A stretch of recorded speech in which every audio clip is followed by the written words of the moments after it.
खबरनामे में खुश आमदीद।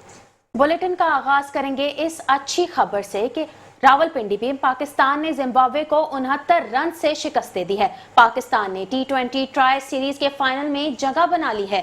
अहम खबर से आपको आगाह कर रहे हैं, पाकिस्तान ने जिम्बाब्वे को 69 रन से शिकस्त दे दी है। पाकिस्तान ने T20 सीरीज के फाइनल में जगह बना ली है। अहम खबर से आपको आगाह कर रहे हैं, पाकिस्तान ने जिम्बाब्वे को 69 रन से शिकस्त दे दी है। पाकिस्तान ने T20 ट्राई सीरीज के फाइनल में जगह बना ली है। पाकिस्तान फाइनल में जगह बनाने के लिए पाकिस्तान ने जिम्बाब्वे को 69 रन में शिकस्त देकर फाइनल में जगह बना ली है। अहम खबर से आपको आगाह कर रहे हैं, रावलपिंडी क्रिकेट स्टेडियम में होने वाले मैच के बारे में आपको आगाह कर रहे हैं। पाकिस्तान ने जिम्बाब्वे को 69 रन से शिकस्त देकर फाइनल में जगह बना ली है। अहम खबर से आपको आगाह कर रहे हैं, पाकिस्तान ने T20 ट्राई सीरीज के फाइनल में जगह बना ली है। रावलपिंडी क्रिकेट स्टेडियम में होने वाले मैच के हवाले से खबर दे रहे हैं, पाकिस्तान ने जिम्बाब्वे को 69 रन से हरा दिया है। पाकिस्तान ने T20 ट्राई सीरीज के फाइनल में जगह बना ली है। पाकिस्तान ने जिम्बाब्वे को 69 रन से शिकस्त देकर फाइनल में जगह बना ली है। अहम खबर से आपको आगाह कर रहे हैं, पाकिस्तान ने जिम्बाब्वे को 69 रन से शिकस्त दे दी है और पाकिस्तान ने T20 ट्राई सीरीज के फाइनल में जगह बना ली है।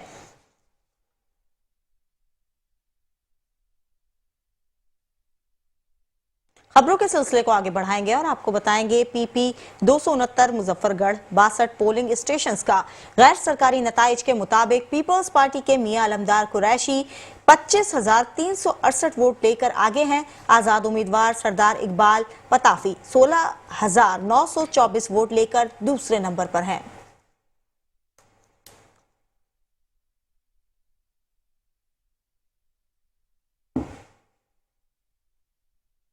दूसरी जानिब chairman Peoples Party Bilawal Bhutto Zardari का ज़मनी इंतखाबात के मौके पर आवाम को पैगाम, कहा शदीद मुश्किलात के बावजूद मुतासिर कुन मुहिम चलाने पर इन दोनों उम्मीदवारों को खराज तहसीन पेश करता हूँ। मुजफ्फरगढ़ और डेरा गाजी खान के लोग बाहर निकले, वोट दिए और आवाज उठाई।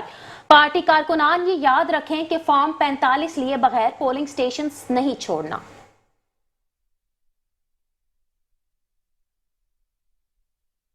PTI के रहनुमा उमर अयूब ने कहा है कि हरीपुर से इस बार PTI ही जीतेगी। हमारे मुखालफिन 29 में से 27 पोलिंग स्टेशन हार गए थे। PTI ने तमाम सख्तियों के बावजूद 29 में से 27 पोलिंग स्टेशन जीते थे।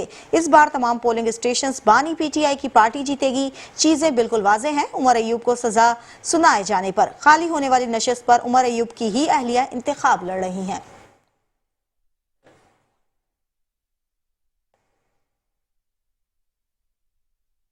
जमात इस्लामी का मीनार पाकिस्तान पर बदल दो निज़ाम इज्तिमा का तीसरा और आखिरी राउंड।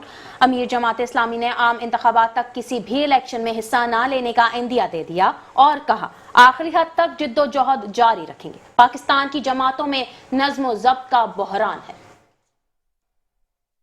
जमात इस्लामी में मेंबर बनने के लिए नहीं आए, कैंडिडेट बनने के लिए नहीं आए। हम जमात इस्लामी में अपना नाम ऊंचा करने के लिए नहीं आए। नाम ऊंचा सिर्फ अल्लाह रब्बुल आलमीन का है, उसके दीन का है।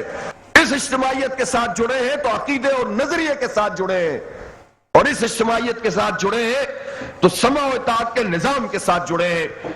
मुझ समेत किसी की कोई हैसियत अलहदा से नहीं है। इस इज्तिमाई निजाम में हम शामिल हैं। हम एहतराम करते हैं अपने तमाम साथियों का।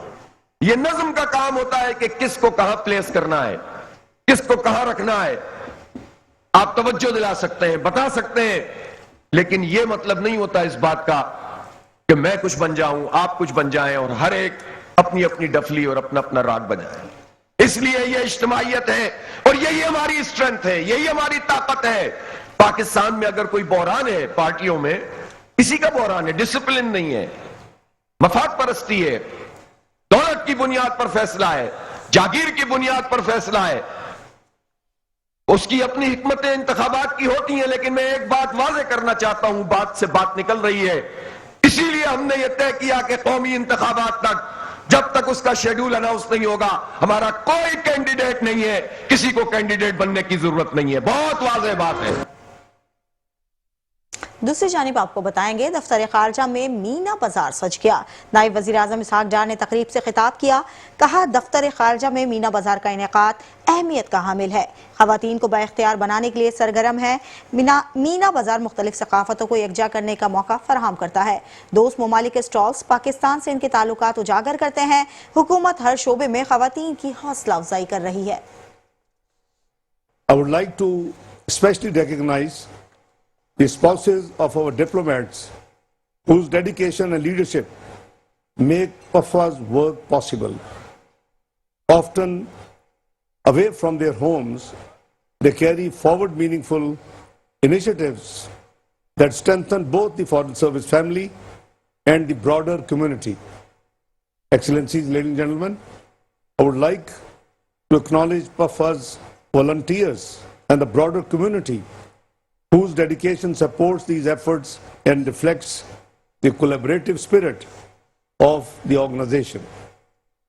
Our government remains committed to empowering women and promoting community drivers and their welfare initiatives, and events like today's serve as a practical demonstration of that vision in action.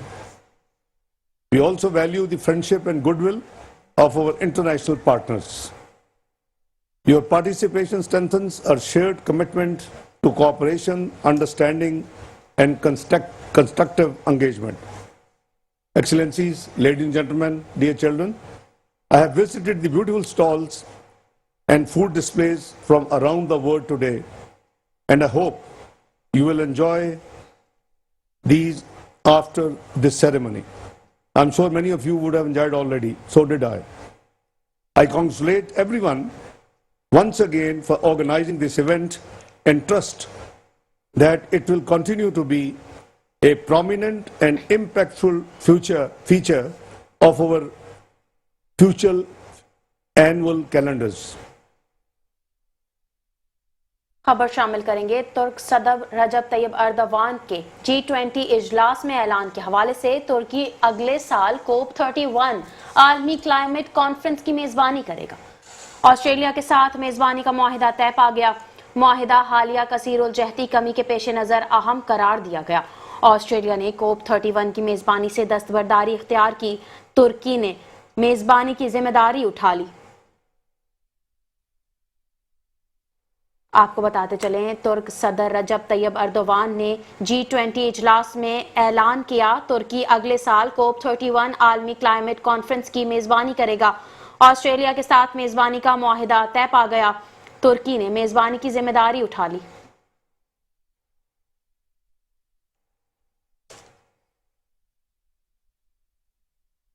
Pakistan की गजा में इसराइली काबिज फोर्सेस की जानिब से मासूम फलस्तीनियों पर हमलों की शदीद अल्फाज में मुज़म्मत। तर्जुमान दफ्तर खारजा ताहिर हुसैन इंद्राबी का कहना है कि इसराइली हमलों में मासूम बच्चे और खवातीन जाँ बहक और जख्मी हुए। इसराइली इन हमलों से बैन अक़वामी कवानीन और हालिया अमन मुआहिदे की संगीन खिलाफ वर्जी कर रहा है। ये हमले अमन की कोशिशों को सबोताश कर रहे हैं। ये हमले शर्म शेख में तय पाने वाले अमन मुआहिदे की भी खुली खिलाफ वर्जी है।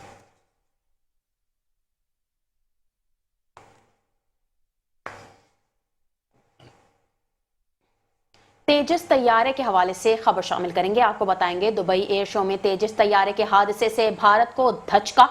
तेजस की बरामद के भारतीय ख्वाब मिट्टी में मिल गए। तेजस को MiG-29 और मेराज 2000 के मुतबादिल के तौर पर तैयार किया जा रहा था। 40 बरस के बावजूद तेजस की खामियां खत्म न हो सकी। हादसे के बाद तेजस को बैरून मुल्क खरीदार मिलना दुश्वार हो गए।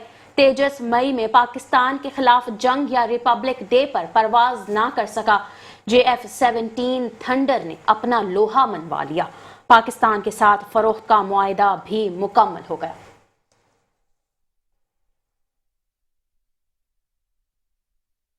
अफसोसनाक खबर से आगाह करेंगे। इसराइल में